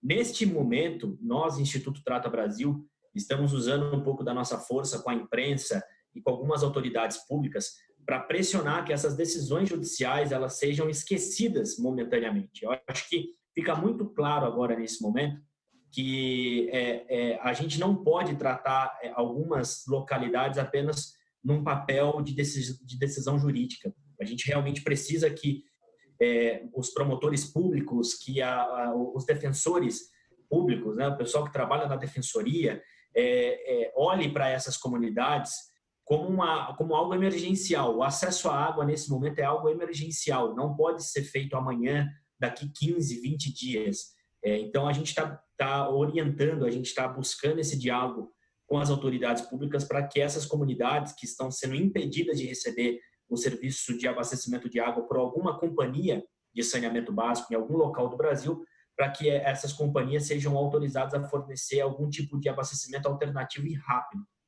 Só relembrando, né, para finalizar a minha fala, quando a gente fala de abastecimento de água por rede, que é o comum, que todos nós que estamos participando certamente temos em nossas casas, trata-se de uma infraestrutura que demora um pouco, demora questões de semanas, demora até meses para serem realizadas. E o momento não pede essa infraestrutura agora. O momento ele pede para uma infraestrutura alternativa e segura do ponto de vista de saúde pública. Então, a recomendação, e para quem está acompanhando nós, que é da área pública, é que seja feito ações emergenciais de autorização das companhias de saneamento básico para entrar nesses locais. Ok. Alguém quer complementar? Não? Então vamos adiante, então. Pergunta para Paulo. Quais aprendizados com doenças anteriores estão sendo imprescindíveis para lidarmos com o atual momento de pandemia do Covid-19? Desculpa, o nome do autor da pergunta? Não tem o nome aqui. Bom, então, os vírus vêm dando pistas para nós nos últimos 20 anos, dizendo que, pela nova configuração geopolítica do mundo, eles vão se espalhar com muita facilidade. Então, na hora que eles saem, seja do morcego, ou então de um pangolim, né, que é um réptil com pelo, que aparentemente é reservatório desse novo corona, e se ele mutar e cair em uma pessoa, em um ser humano, ele vai encontrar muito mais seres humanos ao seu lado do que pangolins. Ou seja, ele tem uma capacidade de espalhamento no cenário urbano. A gente facilitou demais o trabalho dos vírus. E mais, deu a eles não asas, mas turbinas de jato, que fizeram com que eles se espalhassem rapidamente para nós. A dificuldade que eu vejo, que talvez sirva de aprendizado, primeiro, nós vamos ter que ter uma vigilância epidemiológica não em base regional, mas base global. Quer dizer, nós temos que ter estrutura de testagem para identificar rapidamente emergência de novos vírus. E o segundo aspecto é que nós temos que transformar, como a Mônica falou, de alimentos como commodities. O remédio não pode ser commodity. Ele tem que ser um common, no conceito da Elinor Ostrom, que foi prêmio Nobel de Economia em 99, se não me engano. Infelizmente, ela faleceu poucos anos depois. A gente não pode aproveitar melhor. Como é que você precifica o valor de uma vacina? Pelo custo de seu desenvolvimento e venda? Não. Né? Para fazer uma vacina rápida, como agora, vai demorar, vai se gastar em torno de 500 milhões a $1 bilhão. Para uma empresa, isso pode ser um investimento de risco. Então, é mais provável, se você opera uma commodity de remédios, você vai querer investir em doenças crônicas, que você fideliza, digamos, o cliente, e vai tratar de coisas que têm um resultado mais imediato. Então, é possível que você tenha mais investimento em remédio para impotência ou queda de cabelo do que para desenvolvimento de vacinas. Bom, agora, se você imaginar que esse custo de $1 bilhão é baixo, considerando as perdas globais da economia, aí nós estamos falando de outra coisa. Mas também temos aqui num nível diferente. O que nós temos que aprender é que não basta só a vacina. Nós temos vacinas eficientes contra pólio, contra sarampo, né? E a gente não conseguiu acabar com essas doenças. Quer dizer, o sucesso que tivemos com a varíola extinta em 1980 nos fez criar a ilusão que a gente teria, digamos, a capacidade de eliminar outros vírus, mas não. Por quê? Porque para você colocar vacina, você tem que ter instrumentos de saúde e sistemas de saúde públicos eficientes, que não estão disponíveis em países onde circulam esses vírus, além de aspectos culturais do movimento antivacinal, por exemplo, né? Que atribuam a um outro vírus, é o hantavírus que perdeu o H e transforma a pessoa numa anta e começa a pensar que vacina faz mal para a saúde. Então, e é muito frequente esse vírus no mundo hoje, né? Então, eu acho que nós vamos ter que ter também, por exemplo, eu não quero me estender, mas, por exemplo, o ebola. O ebola não preocupava ninguém. Por quê? Ficava restrito numa região central da África e não incomodava o planeta. A doença era limitada pela própria letalidade. Com a expansão das plantações de palma na África, o morcego, que é o reservatório, começou a chegar perto do aeroporto. Aí sim que você vai começar a trabalhar com vacina, porque você não pode mais conter, ninguém mais consegue conter um vírus letal no seu quintal. Hoje ele se espalha rapidamente. Então nós vamos ter que ter sistemas internacionais e também uma disseminação cultural. E eu suspeito que muitas das pessoas que eram contra a vacina, hoje gostariam de ter uma vacina contra o SARS-CoV-2 para chamar de sua, né? Então eu acho que o mundo vai ter que se organizar de uma outra forma. E também nós vamos ter, não podemos ficar indiferentes à desigualdade de saúde global e também, no caso das cidades, regional, porque nós vamos... nesses lugares que a doença vai se espalhar e não vai ficar parado lá, ela vai andar por todo mundo e por todas as nossas ruas. Ok, Paulo. Pergunta agora para o Daniel Vilela. Como esse novo normal afeta a elaboração e implementação de políticas públicas de curto prazo? Bom, nós vamos entrar, espero, logo, né? Espero que logo aconteça de a gente conseguir entrar num período de queda, né, do número de casos, né? Então aí nós vamos ter que nos preparar para pensar como vai acontecer de ter uma volta, né? Então assim, eu coloquei um olhar que é coletivo, né, na sociedade, né? Então temos que estar todos com atenção que o nosso comportamento vai interferir na vida das outras pessoas todas na cidade, né, na nossa sociedade. Então, sejam elas como pessoas que estão em populações mais vulneráveis, que estão em favelas, por exemplo, ou sejam na rua, né? Então, pensar que tudo isso que nós temos aí, né, o acesso à rua, né, não só pensar mais na questão das nossas residências, né, não só pensar só em si, né, mas também pensar que o nosso comportamento vai estar interferindo no desfecho, né, para outras pessoas, né? Então, a questão de transportes, né, tem toda uma questão aí eu falei de transporte coletivo, mas lembrando que esse transporte tem que ser com medidas de higienização, tem que ser com atenção para evitar aglomerações, né? A questão do acesso às UPAs, né, aos hospitais também, com disponibilidade, né, do sistema para poder acomodar, então, atendimento prioritário. Tudo isso vai ser importante, né, fora as questões que foram abordadas aqui, né, do acesso à água, né, saneamento e também a alimentação saudável, né? Então, acho que a questão que a Mônica trouxe das escolas, né, é importantíssimo, né, também, né, de ter alimentação para muitas crianças, né, em várias escolas, né, dependem disso, né? Então essa questão é importantíssima.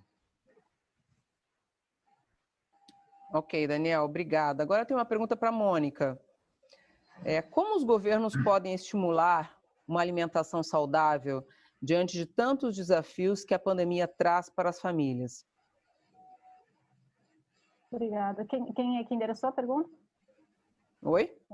Quem é a pessoa que me perguntou? É uma equipe que fez essa pergunta, a equipe do programa, tá? Ah, tá, entendi.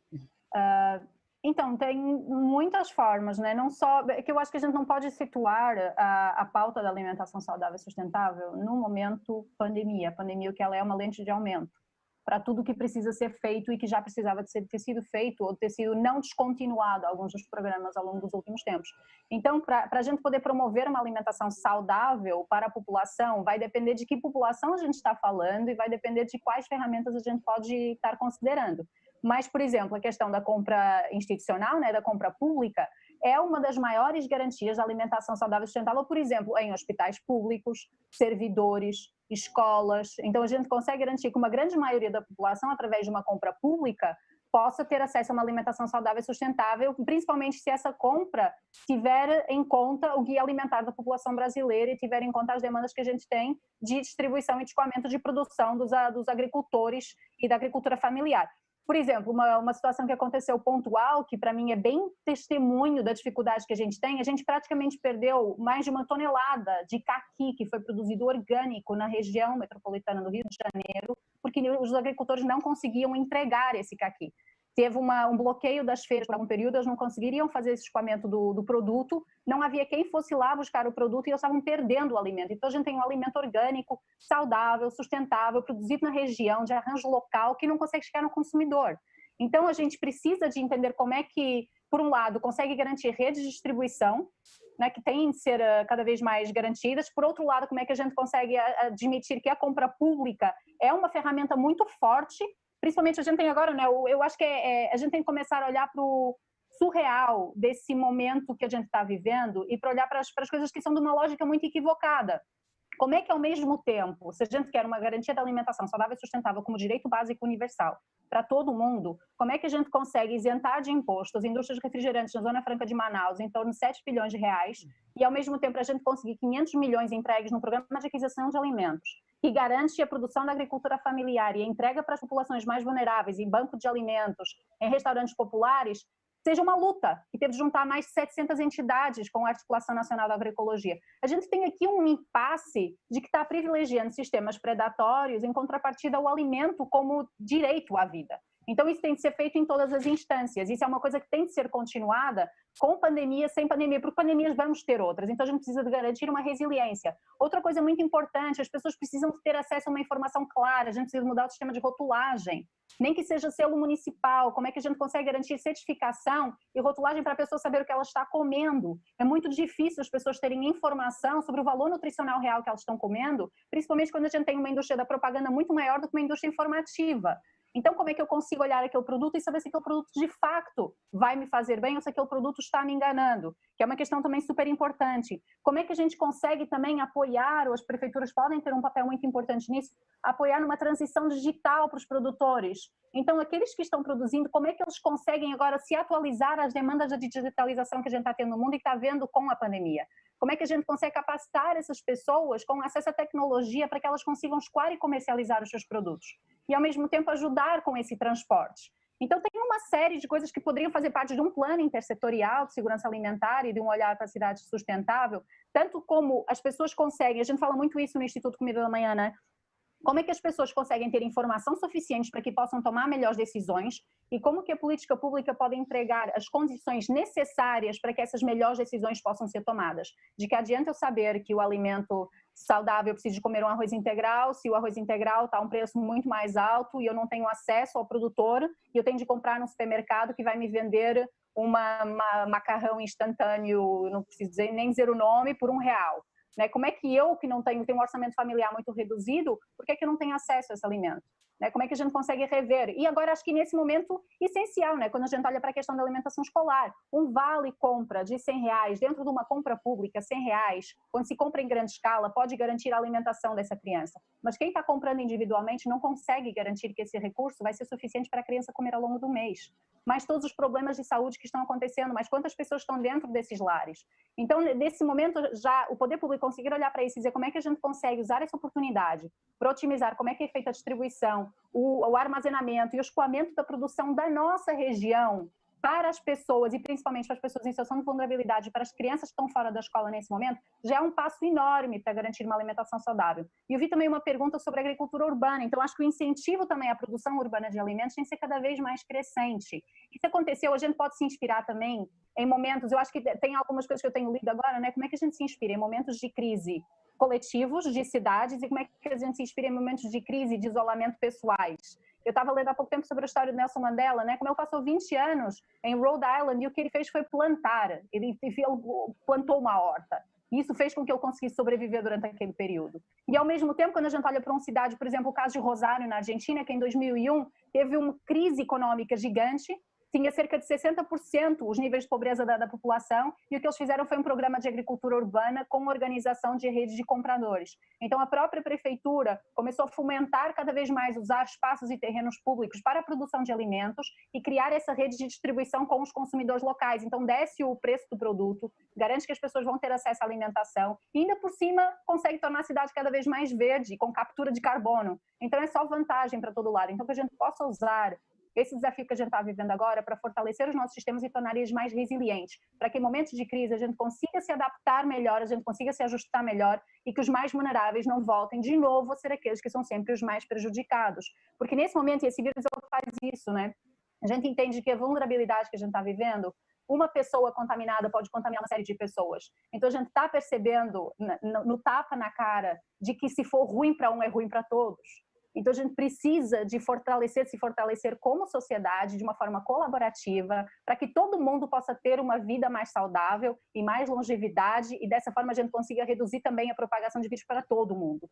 Então, a gente está perdendo, está entendendo que esse princípio da competição não está valendo mais. A gente tem que entrar em princípios de colaboração e acabar com essa lógica.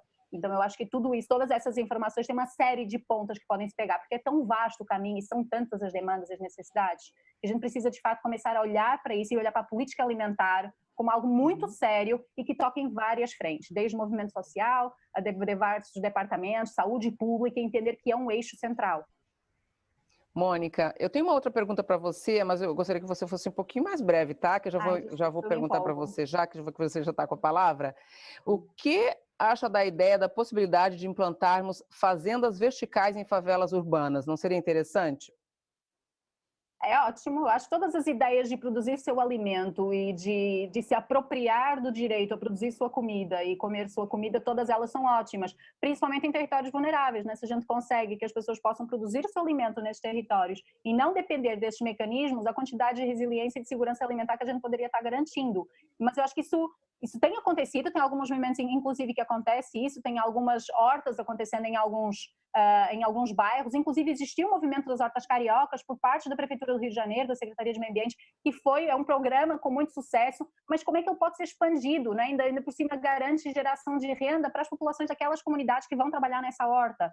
Então, isso é o tipo de programa que tem toda a condição e que tem demanda e necessidade de ser ampliado, ser mais estruturado, de fortalecer não só o acesso ao alimento, tornar a cidade cada vez mais verde, mais permeável, mais resiliente do ponto de vista climático, mas também, ao mesmo tempo, fazer economia circular e garantir geração de renda para essas populações. Então, eu só vejo pontos positivos. Não precisa ser vertical, pode ser horizontal também, a gente ainda tem território. Então, os lugares que têm território horizontal, também usar esse território horizontal. Quando a gente tem um território verticalizar a produção de alimento é revolucionário. Então, eu acho que em qualquer situação eu sou muito a favor, não teria como não ser. Então, tá ok, obrigada. Posso fazer só um acréscimo? Fala, Daniel. Eu acho que esses pontos que estão sendo trazidos na discussão são extremamente importantes, né? São objeto de preocupação, né? No caso do planejamento da cidade, e, ao mesmo tempo, constam já nas propostas do PDS, né? Como iniciativas importantes que devem ser continuadas e aperfeiçoadas, né? Então, o caso específico do próprio programa Hortas Cariocas é um sucesso, ganhou um prêmio internacional até recentemente, é um projeto realmente de uma referência, né, muito grande, né, e muito importante de ser continuado, e não só continuado, aperfeiçoado, etc, etc. E isso é uma das estratégias que a gente vem imaginando dentro do plano, com certeza. E várias outras. Eu acho que a própria pensar nas escolas como grandes locos, né, de articulação com o território é algo que a gente vem também construindo com a Secretaria de Educação já há algum tempo, né? As escolas, elas já foram faladas aqui em vários momentos, elas são um ponto importante de apoio do Estado às áreas de comunidade. A Prefeitura percebe isso, entende isso, né? A gente tem no âmbito do município mais de 1.500 escolas municipais. O trabalho é incrível que a Secretaria de Educação faz no sentido de estar se integrando à realidade da cidade, né? Em todos os recantos da cidade a gente tem uma escola municipal, então essa permeabilidade permite, né, que haja essa interação, e a gente entende isso, que isso é também um dos pontos centrais do planejamento da cidade, fortalecer esse vínculo, mas não só fazer com que a escola, de fato, seja essa integração. E queria falar de um outro projeto que também me vem à cabeça aqui, que é o das escolas sustentáveis, que você tem uma série de iniciativas, inclusive de projetos ligados à sustentabilidade, inclusive hortas, questão de reuso, reutilização de materiais, enfim, que articulam a comunidade, né, em processos colaborativos, e é muito a pegada de que o Daniel também estava falando, né, e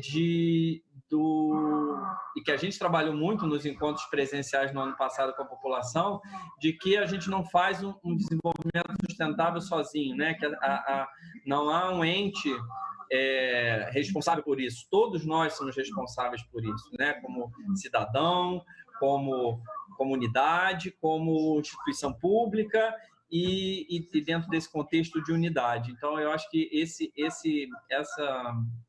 link é muito importante. E não poderia deixar de rapidamente comentar, quer dizer, a fala do Paulo Saldiva é uma fala emblemática para todos nós como planejadores da cidade, porque é fundamental estar fazendo o link da questão da saúde pública, da saúde humana, com o planejamento da cidade.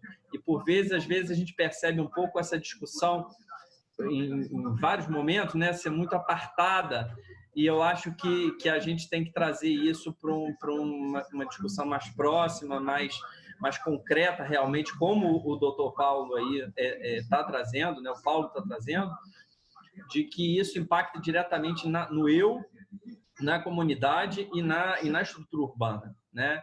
É fundamental essa discussão e assim, o nosso interesse, eu acho que como equipe do planejamento se sente muito feliz de estar construindo o PDS ainda e está possibilitando fazer os ajustes, e a gente está se propondo a fazer os ajustes necessários no plano em relação aos impactos da pandemia do coronavírus na cidade. Eu acho que o planejamento tem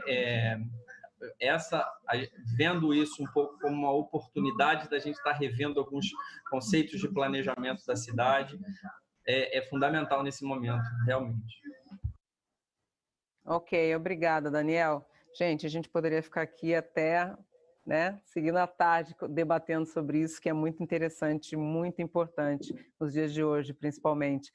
Mas, infelizmente, a gente vai ter que encerrar por aqui. Eu gostaria muito de agradecer a presença de todos vocês, e especialmente vocês que estão em casa, que acompanharam a gente, que enviaram suas perguntas na nossa série de diálogos para 2030. Acompanhe a nossa série de encontros virtuais toda quinta-feira, às 10 horas da manhã, no canal da Multirio no YouTube. O endereço você confere aqui embaixo, tá? Tá aparecendo aí. Além de hoje, nós vamos ter mais 3 encontros virtuais, sempre às quintas-feiras, às 10 horas da manhã, tá? Vai entrar o calendário aqui agora, ó, anotem na agenda, tá?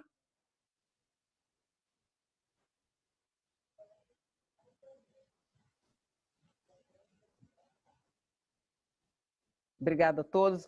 Gente, eu esqueci de dar tchauzinho para todo mundo que está com a gente aqui, que está dividindo aqui esse espaço comigo. Paulo, Mônica, Samir, Rubens, Laila, Daniel, Thaís, Daniel Mancebo, muito obrigada. Até a próxima, tá, gente?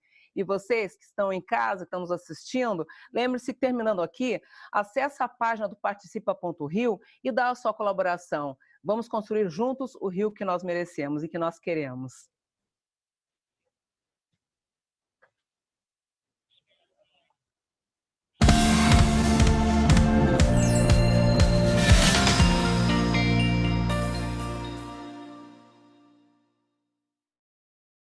Curtir o nosso encontro de hoje? Então dá um like no vídeo, compartilha esse conteúdo e acessa o canal da Multirio, né? Lá você vai encontrar muito material bacana. Muito obrigada mais uma vez. Até a próxima quinta-feira, às 10 horas da manhã. Te vejo. Tchau, tchau.